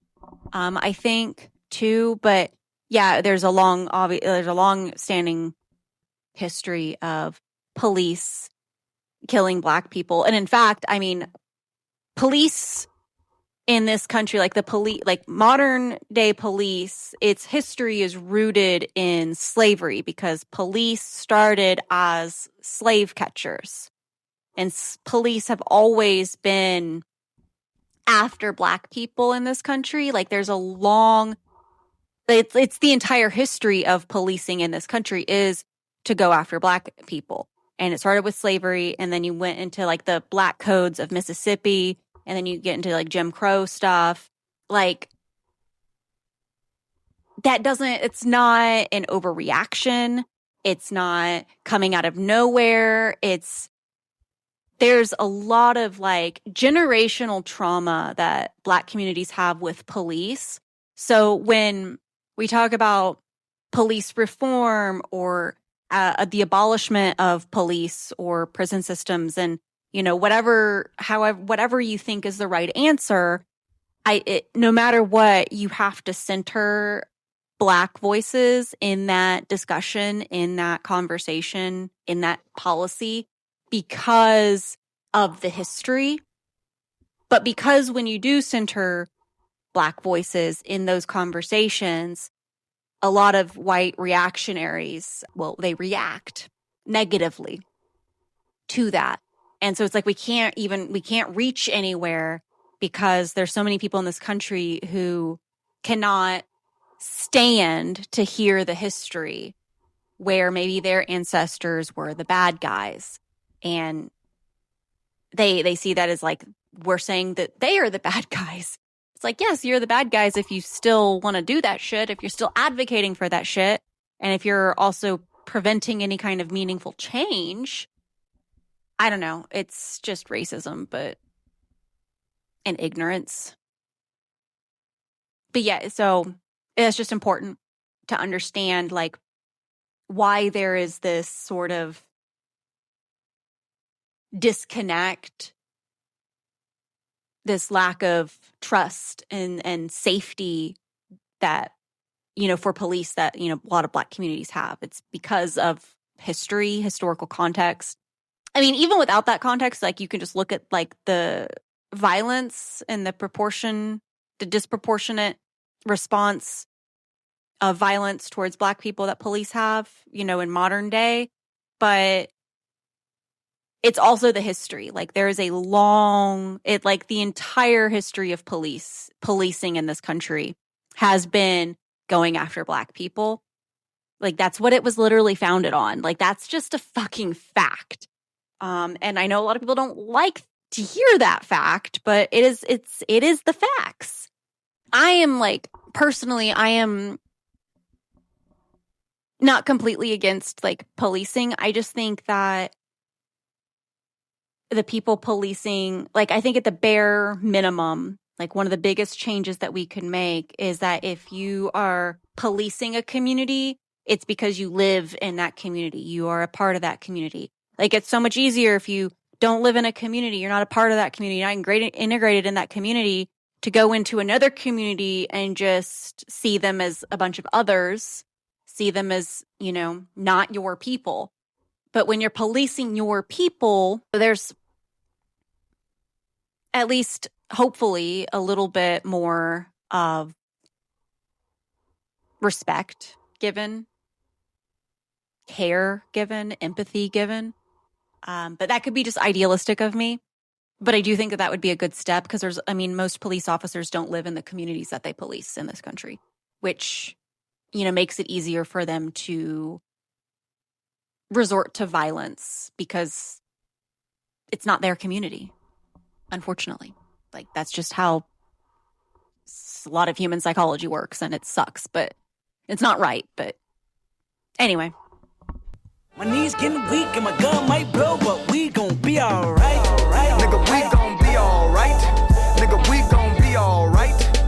We gon' be alright. Do you hear me? Do you feel me? We gon' be alright. Nigga, we gon' be alright. Huh? We gon' be alright.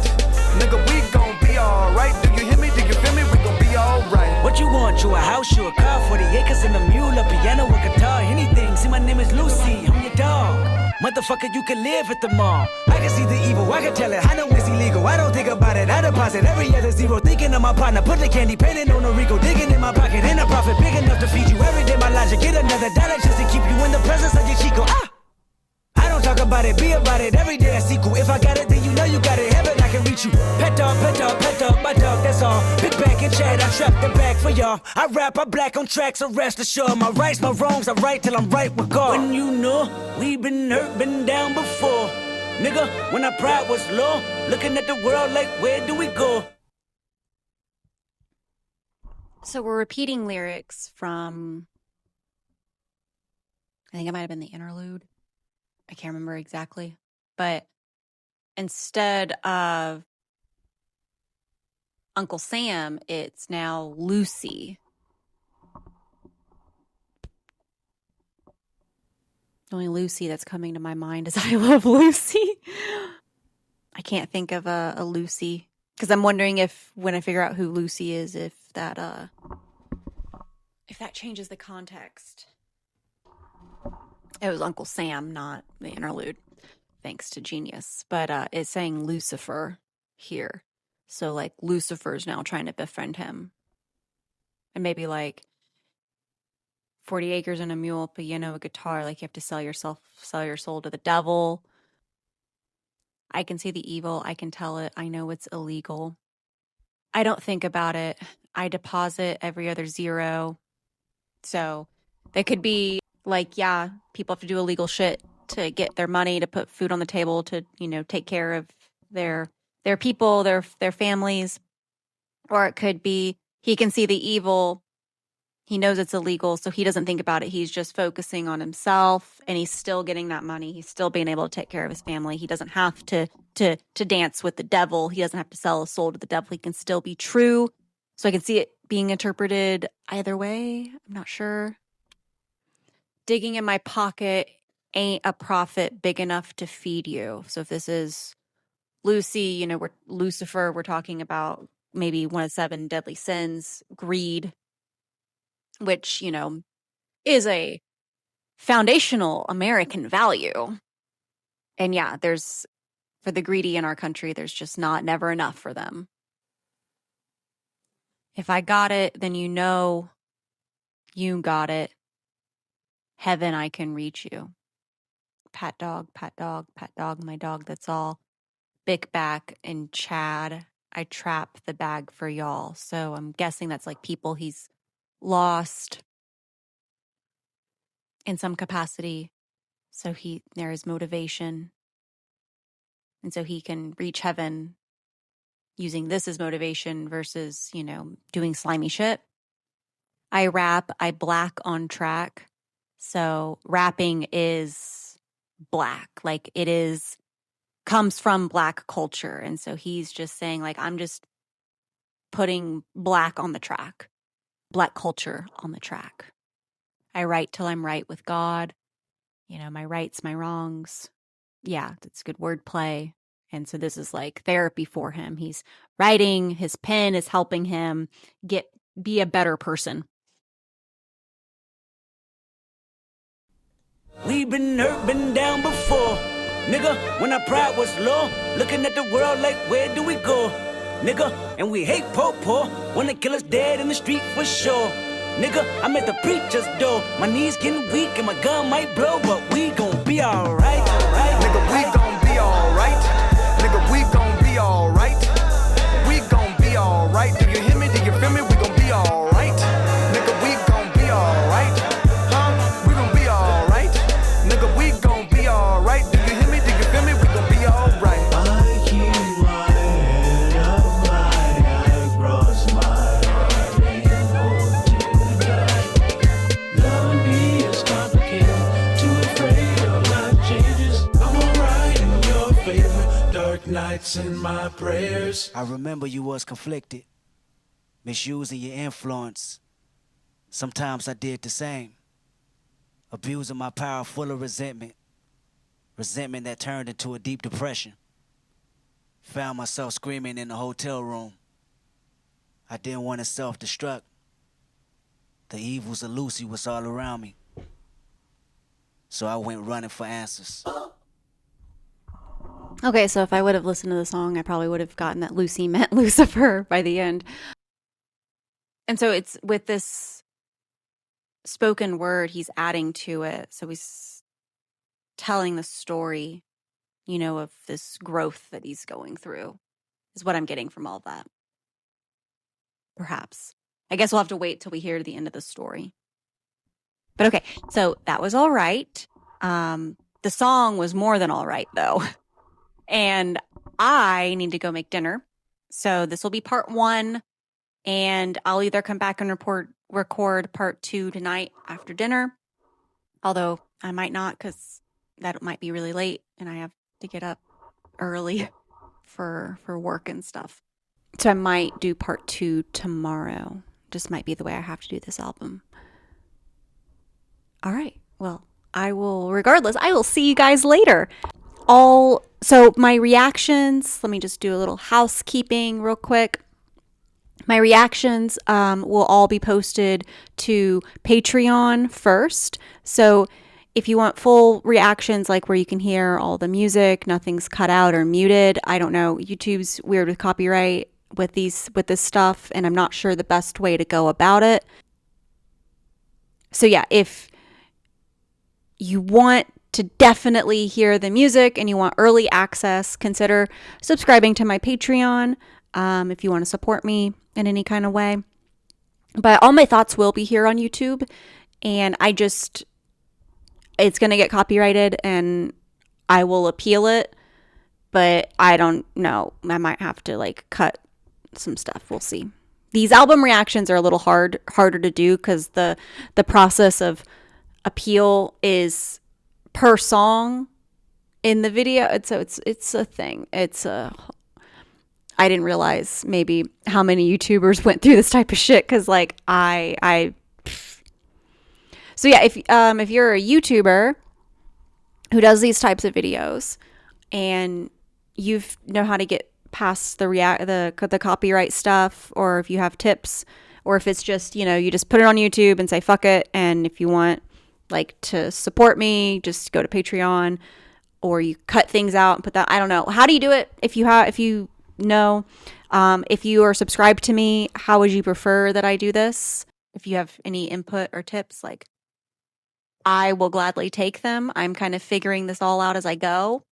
This is a journey that I'm on. So I welcome your input. And yeah, thanks for watching. Let me know what I missed, what I misinterpreted, what I got right.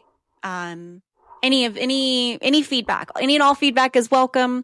But yeah, thank you guys so much. I have been just absolutely overwhelmed with gratitude at all of the support and the subscribers and the comments. Like it's been really, really wonderful. So thank you all so much. It's been a little overwhelming. I didn't expect all that, but I mean, I'm happy nonetheless. So thank you. All right. Bye guys.